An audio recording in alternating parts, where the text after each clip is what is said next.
Emerald Fennell has done it again. And by it, I mean she's made a movie that's got a lot of people talking, that's stirring up a lot of polarizing reactions, just like she did with Promising Young Woman and Saltburn. Fennell's latest is a very saucy adaptation of Wuthering Heights. So kiss me, and let us both be damned. And it's got a lot of Emily Brontë fans wondering if they even read the same book. Alison Willmore, Hanna Flint, Jackson Weaver, they're all here to get into this with me. Welcome back to the show, y'all. Hello. Hi. Hello. And I just want to point out to our radio listeners that me, Hannah, Allison, we're all dressed in 50 Shades of Red over here. And if you think that's Missed the memo. Yeah, exactly. Jackson missed the memo. But it's not because of Valentine's Day weekend or anything. It's actually so we could hide the blood that's going to be drawn in the next conversation. And so, just for those who have yet to be exposed to this new version of Wuthering Heights, here's a taste. Catherine.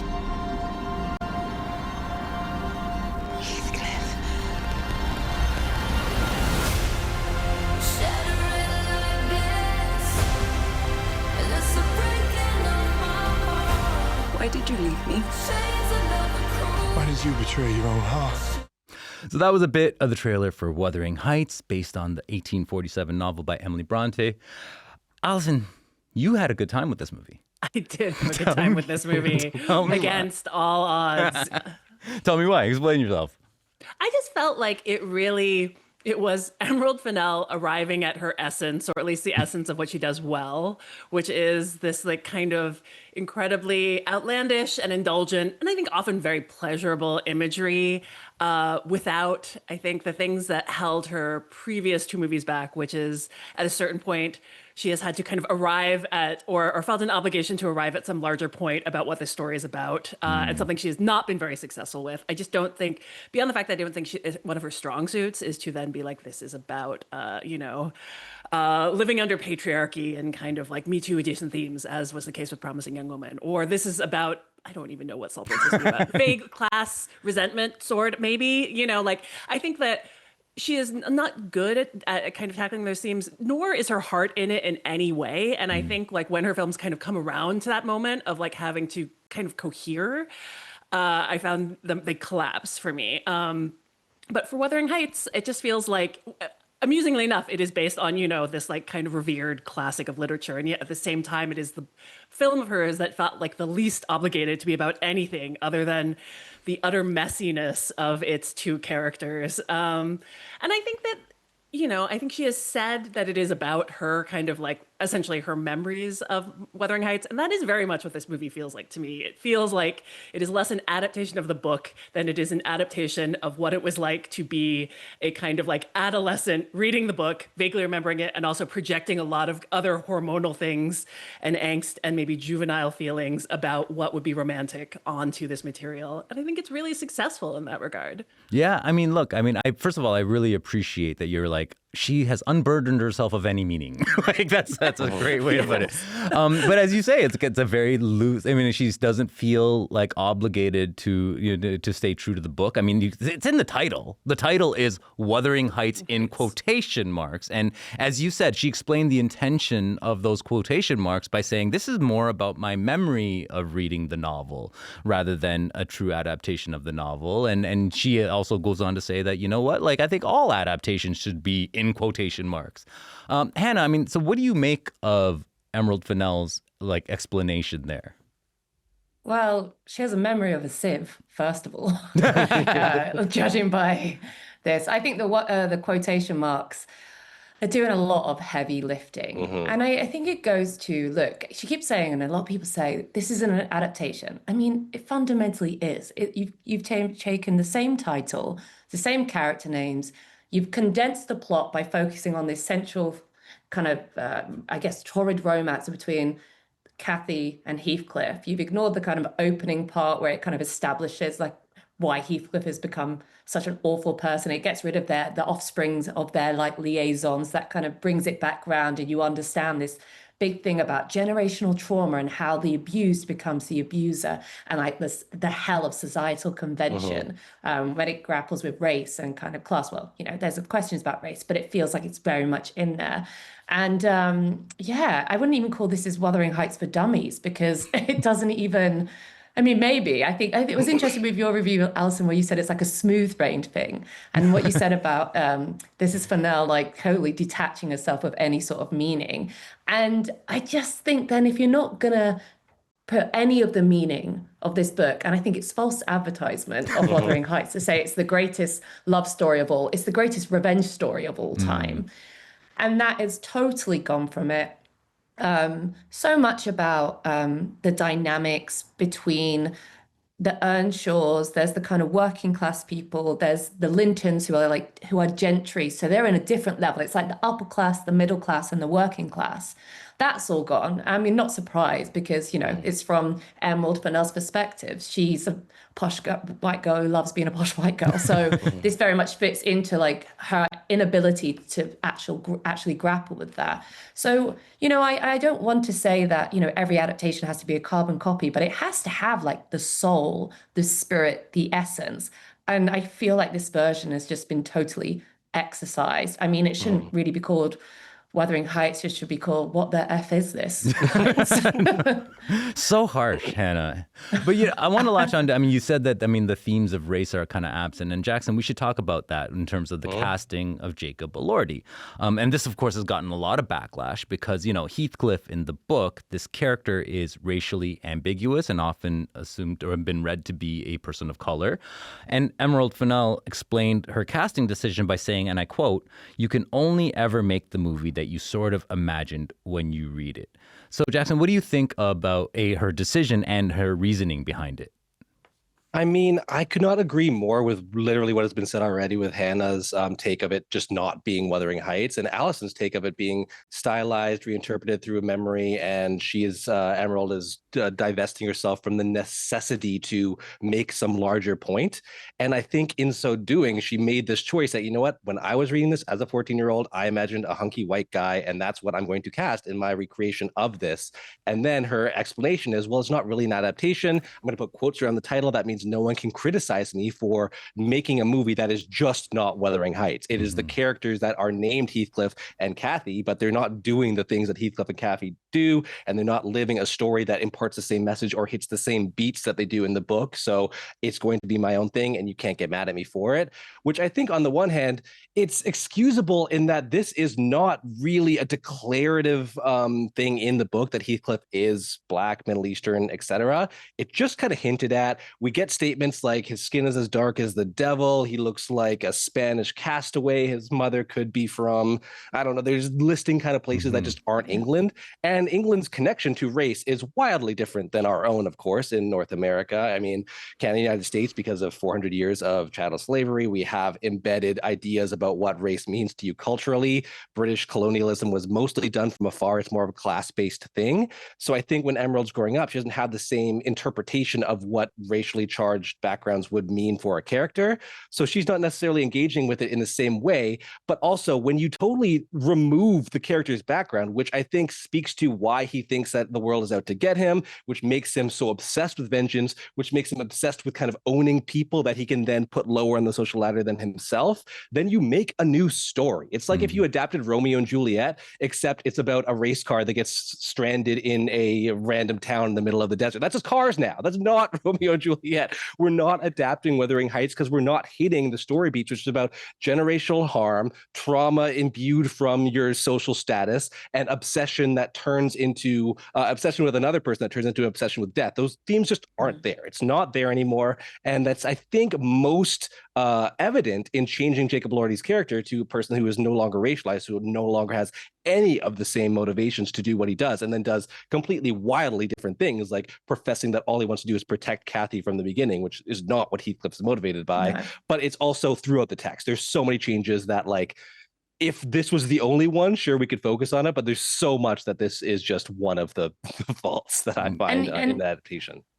I would add, even with the kind of colorblind casting that they've done, I feel so bad for Shahzad Latif because, you know, one of the big things is in the book that the Lintons are blonde, blue-eyed, and I think about Toni Morrison's The Bluest Eyes, and how like Heathcliff not only wants to get revenge against Linton because he's just awful to him, as well as a character called Hindley, who's not in the film, but she's Cathy's brother, and he has such resentment towards Heathcliff, and is really the person who abuses Heathcliff as a child. But one of the things is the way that Edgar Linton looks, Heathcliff feels less than because he doesn't look like that. So in this one where you go, well, let's like tick the box for diversity, but then also like go girl, give the only brown boy nothing to do, make him a cuckold, and then have like Hong Chow being the other person of color, and then as Nellie Dean. And I do love her in this, but it's also really kind of amping up the villainous thing, like, oh, she's the old maid who's just really jealous. It just feels like I would rather it just be all white than do it. Like, don't do the tokenistic things and then kind of demonize them in some sort of way. And also, as someone who is raised in Doncaster, it's in South Yorkshire, which is about an hour and 20 minutes from Haworth, where the Brontes are, the way that they use the Yorkshire accent to be a demarcation of the working class. Again, the Earnshaws wouldn't be talking like the Lintons. And so those are the ways that it just stereotypes and ghettoizes what it means to be like a Yorkshire person. Like, looks great, Yorkshire monks look gorgeous, but please give the people there a bit more. So yeah, I have a lot to say. That was really heavy, y'all. That was literally heavy. And a lot of stuff that, when you talk about all the racial themes and all the class things and stuff. A lot of stuff that I don't even know that Emerald Fennell is necessarily equipped to handle.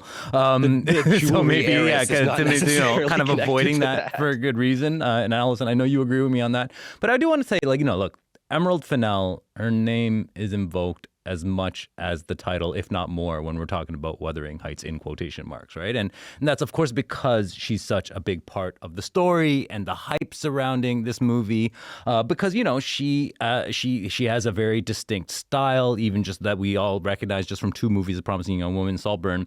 She has the signature, and it's provocative, to say the least. And you know who I think captured her whole vibe the best? Tina Fey. Okay, so and because if you heard Tina Fey kind of nail it, she nailed it during an appearance on the Las Culturistas podcast. So let's have a listen to that. I don't think so, honey. Bowen Yang giving his real opinions about movies on this podcast.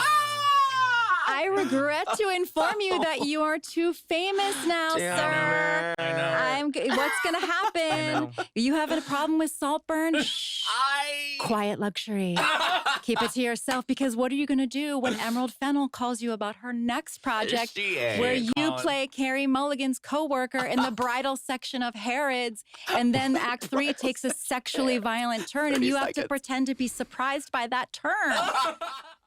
Alison, as soon as Tina Fey invokes Emerald Fennell's name, I think a lot of us knew where she was going to go with that. Okay, so and again, it's because it's a great summation, and again, it's so recognizable because of that distinct style.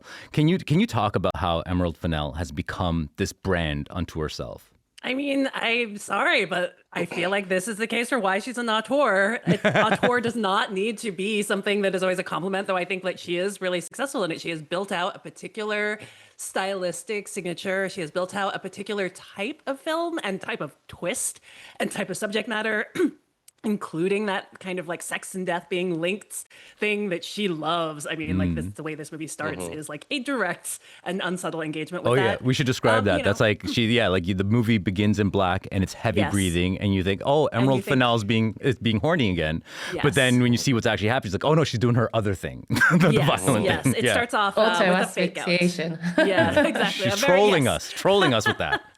So I would argue that's like that. You go that opening, you think, okay, and then the rest of it just fizzles out. That's about as the most kind of provocative moment of sex in the whole film. But I think she has like this really, I think, like very like teenage, like kind of like teenage goth me would be like, yes, it is really romantic to just like die apparently of just like sepsis, but also of love, it's like this ridiculous kind of like over the top feeling of like self-immolation as like one of the most romantic things you can do, and I think like she does know how to get people talking, and I think that like if this movie is a success, and it does look like it's going to be pretty significant, especially for a Wuthering Heights adaptation that is getting kind of a blockbustery treatment, including many brand partnerships, acai bowls, Kathy Heathcliff, rival acai bowls.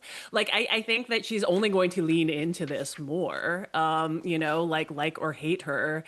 Or honestly, like, being liked or hated is the most powerful thing you can be. The worst thing is indifference. And Absolutely. she has been very successful with that polarization. Yeah. At least people are talking about her. Yeah. Emily Bronte's ghost is somewhere roaming the Yorkshire moors screaming, "Exclude me from the narrative." Banging on the window. Yeah. Listen, Alison, I feel like I left you batting at this all by yourself, defenseless. I actually I was amused by this movie. And I feel like after Promising Young Woman, I could no longer be offended by Emerald Fennell. So I think we both learned to just embrace the chaos and the messiness in all of this. I appreciate your support in this matter.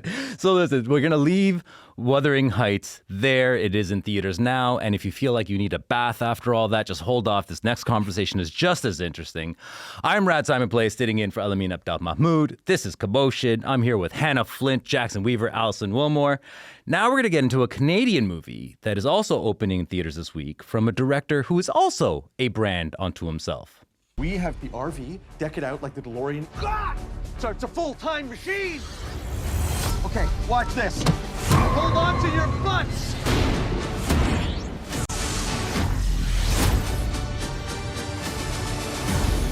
The time machine worked, and we are in 2008. Oh my God. Matt, it's 2008. I told you! So that was a bit of the trailer for Nirvana, the band, the show, the movie. That's Nirvana, by the way, with an extra N. And it is the latest documentary from Blackberry director Matt Johnson, a follow-up on his web and TV series Nirvana, the band, the show, where he stars opposite Jay McCarroll. Jackson, you picked this movie as one to look out for when you came on Commotion at the beginning of the year. So why is that?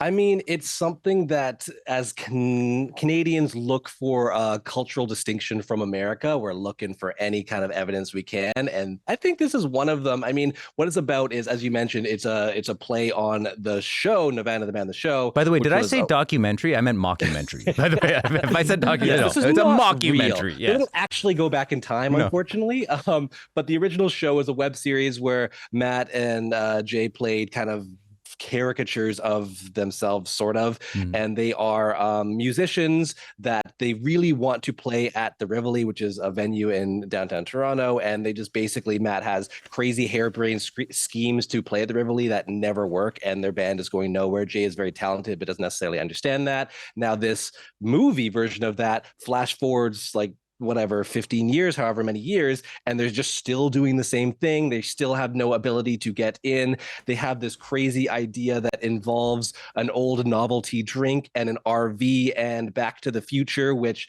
combine to send them back in time into 2008. And they need to, undo changes they made in the past. They even joke at one point that like this movie is never going to make it to theaters because we're just ripping off Back to the Future. And there are zany elements that like harken back to kind of Bad Grandpa or Jackass, where they're interacting with real people, doing crazy schemes. And it's just kind of this self-contained comedy that is very, very faithful and obsessed with Toronto, Ontario, Canadian nostalgia in a way that's very interesting. And I don't think I don't think we've seen too much or at all in like a feature film that goes into theaters all across the country. Mm-hmm. And, I think most reviews are agreeing with you, Jackson. However, there was one review in the Hollywood Reporter that kind of went viral. Alison, you kind of recognized it already. I see it in your face. So clearly it made an impression even south of the border, because the reviewer, Frank Scheck, basically, he got a lot of people upset, not because he's dismissing the movie necessarily, but because he had this quote, this line: "No disrespect to the unrealized 51st state, but I found Nirvana, the band, the show, the movie to be as sophomoric as its title." So look, Jackson, I mean, you saw a lot of the reactions to that. Lots of people very angry at the 51st state reference. I got to say, though, that, I mean, I thought that was kind of just a harmless joke. I was actually more taken by the line where he says this movie's so Canadian that they got to serve poutine at the concession. I don't think he realizes that we actually do serve poutine at concession in Canada. So that's the minefield of calling that just blanket Canadian. Yeah, exactly. Don't know what they're talking about. But look, I mean, the so Canadian part is what this review was kind of harping on. This reviewer, Frank Jack, as an American, felt that the jokes were so Toronto-centric that they weren't landing. Hanna, you are neither Canadian nor American, so what do you think of the movie? I know, I'm the Empire, aren't I, really? My final judgment out. I find that comment just really stupid and narrow-minded. I mean, isn't the whole point of cinema making the local universal? I didn't get half the references, but that didn't impede my enjoyment of it. I think, if anything, it just makes you more curious to learn about either the people, the places, what you've seen. You might want to go visit there. I love going to visit set like films. It's places where they've been in films. That's one of my favorite things to do when I'm away. But I had a lot of affection for it. I did think it took a bit too long to get into it. We get to the time travel about 30 minutes in. I was like, I could have had that a bit sooner. But, you know, I'm a real fan of like the kind of older Christopher Guest mockumentaries. I really like What We Do in the Shadows, the film, and I guess the TV series. So I think this had that sort of that essence, a bit of that spirit. I enjoyed especially the 2008 scenes, and I was watching it thinking, did they do a Richard Linklater Boyhood thing here where they were like, we're going to make this film and shoot it and then wait like till however many years it was, 16? Wait, yeah. I can't even do math. 17 years later. Ago, yeah. But I think they used clips from the original web series, yeah. Yeah, but I thought it was fun. But I think the thing I was blown away about the most was just like the Back to the Future of it all. How did they pay for that? I know. That's all of the Canadian film industries. Like, how did this happen? That BlackBerry success did well. Clearly. Well, Alison, I mean, so you are the American in the room. You're not Canadian, and then by that we will make you guilty by association for that unrealized 51st state line. I accept the burden. Because then you actually watched this movie at the South by Southwest Film Festival at its world premiere, and watched it again recently. What was your first impression of the movie? Well, it brought the house down at South by. Like, audiences really went wild for it there. I think that a lot of people are. I have really liked Matt Johnson's work in film. I had not seen the web series turned TV series. It's had a complicated life.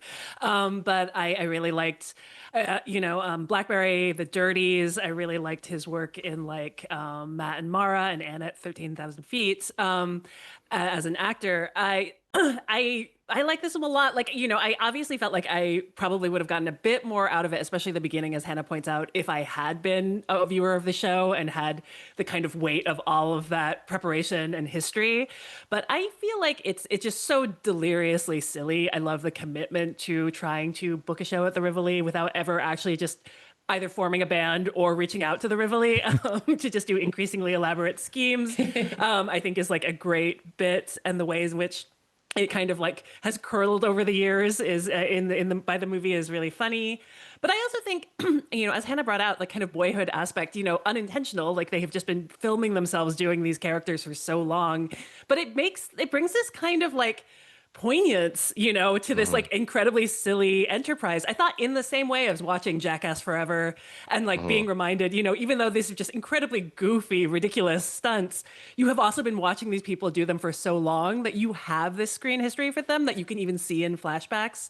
I did not catch all of the jokes. The Drake Mansion, the bit about the extended parody about covering the shooting in front of Drake's Mansion went over my head. I should say, so they shoot a scene at Drake's Mansion on the morning of a tragic shooting occurring there.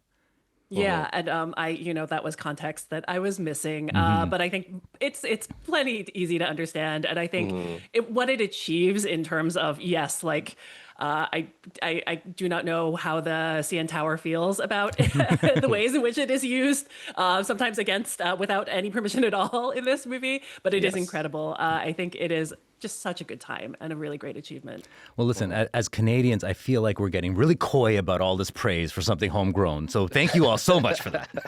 Nirvana, the band, the show, the movie is in theaters now. And by the way, Tom Power interviewed Jay McCarroll and Matt Johnson about this movie last year at TIFF. So you can catch that interview on the Q podcast.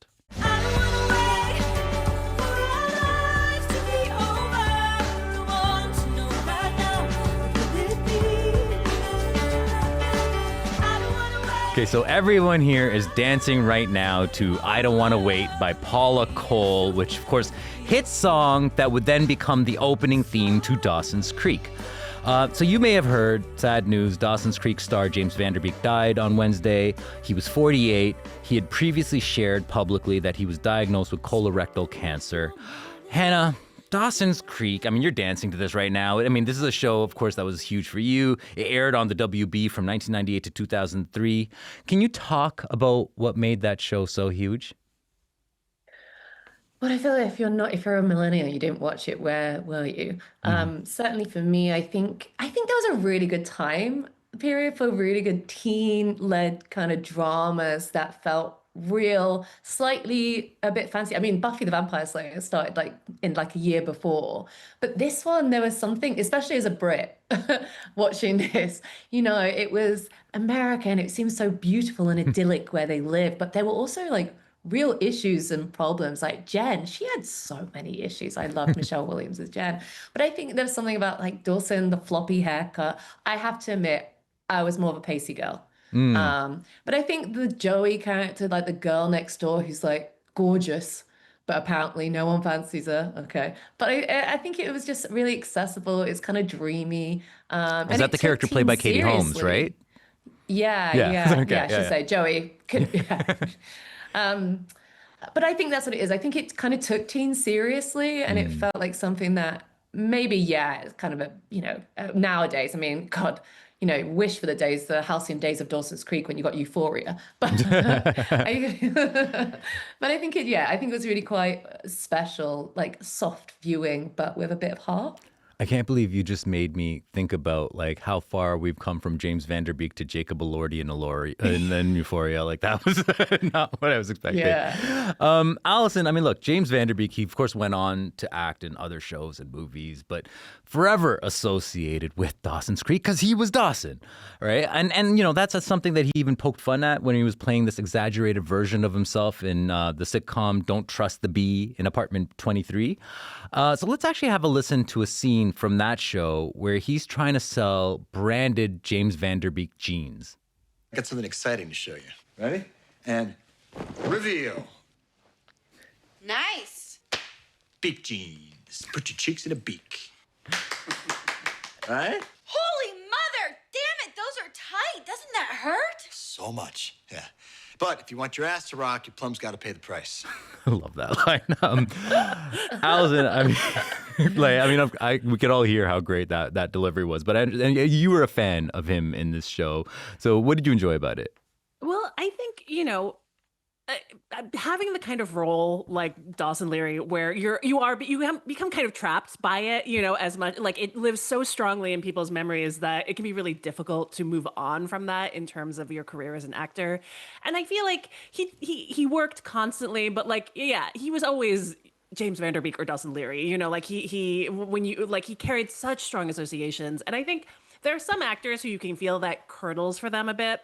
But it never really did for him. He was always so good-natured about it. He was always, he was never embarrassed about, how important that role was to people and how memorable it was. And I think he just leans into the comedy of it so open-heartedly in this role. He is, playing Kristen Ritter's kind of ex as James Van Der Beek, who just is this outsized, ridiculous, and really funny character. And it was just so nice to see someone be playful with the memory of this kind of childhood, not quite teenage role that really kind of defined them. And, I think we'd see him play do something. Like, I think he's great in The Rules of Attraction. The Bret Easton Ellis adaptation, where he is just playing like just this much colder version of this character, who at the same time still looks like this teen heartthrob. And I think it really has some great tension with the role that like put him in everyone's mind. But I think the fact that he was so good natured about playing off the memory of Dawson was one of the things that made him a really enjoyable celebrity. Yeah, these are amazing memories of James Van Der Beek, by the way. So thank you both for that. Listen, so you could read more about James Van Der Beek at cbc.ca/entertainment. And look, before we go, I'd like to get a recommendation from each of you. Something that we could enjoy over the long weekend, whether it's a book, a movie, a TV show. Jackson, let's start off with you. Yeah, I mean, I think I am to this movie as Alison is to Wuthering Heights, because I'm kind of one of the lone defenders, but I loved Crime 101, the Bart Layton crime movie starring Chris Hemsworth and Halle Berry that's coming out today. It's about a diamond thief and an insurance agent and a cop played by Mark Ruffalo as their kind of paths converge. Everyone's comparing it to Heat. I think I see a little bit more of Hell or High Water in there. I really, really liked it. It's very divisive though, so your mileage may vary, but if you are like me, I think you'll like it. I did see the aspiration to Hell or High Water in there. And also we should just acknowledge stacked cast that clearly wanted to make something that's not Marvel. Alison, over to you. What are you recommending? Yeah, I've been trying to learn how to read again and reclaim my incredibly fractured attention span. So I recently finished King's Sorrow, which is the latest novel from Joe Hill, Stephen King's son, who is this kind of horror and fantasy writer in his own right. This sort of reminded me of like if you took Donna Tartt's The Secret History, but then there was this whole supernatural element about summoning a vengeful dragon. So I guess, I don't know, we're calling that dark academia now, I guess, to come up with this whole subgenre. But I thought it was a really kind of great combination of this college friend group drama of people getting older and more bitter, combined with this like really intense supernatural element. So it was a fun read. All right. So great recommendation there. Hannah, kick us off. You got 20 seconds. Well, I thought I'd go for a little author called Emily Brontë. Oh. She's done this book. It's considered one of the greatest books ever written. I don't know if you've heard of it, Wuthering Heights. I recommend that. If you're still looking for something that is savage, that is full of turmoil, that will literally make you want to never read again. That's it. But I'm also going to be checking out this weekend the audiobook of Wuthering Heights, directed by Mahalia Bello. She did the film The End We Start From, and it has Daryl McCormack in the lead role as Heathcliff. So we don't get to see him, but we get to hear the person. Amazing. I want to throw my hat in the ring here and just recommend for Canadian audiences, a movie called Pillion is in theaters. So if you want a movie about BDSM that's not trashy like Wuthering Heights, that's actually sensitive and respectful and still provocative, definitely go check that out. So thank you all again for the recos, for all of this. I love you all. Thank you. Thank you. Bye. Hanna Flint is a film critic based in London, UK. Alison Willmore is a film critic at Vulture in New York. And Jackson Weaver is a senior writer at CBC Entertainment in Toronto. And that's it for the podcast today. I'm Radheyan Simonpillai sitting in for Elamin Abdelmahmoud. This was Commotion, and I'll see you later.